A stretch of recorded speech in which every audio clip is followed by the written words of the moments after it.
বিসমিল্লাহির রহমানির রহিম। সম্মানিত দেশবাসী, আমরা যুদ্ধ চাই না, শান্তি চাই। আমরা কোনো ব্যক্তি কিংবা দেশ, কোনো গোষ্ঠীকে আক্রমণ করতে চাই না, কিন্তু কেউ আক্রমণ করলে তার প্রতিরোধ করা আমাদের ইমানি দায়িত্ব।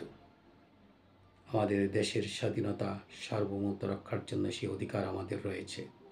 ইসরায়েল যে বর্বরোচিত হামলা করেছে ইরানের উপর, ইরান তার জবাব, তার প্রতিশোধ নেওয়ার ইরানের অধিকার রয়েছে।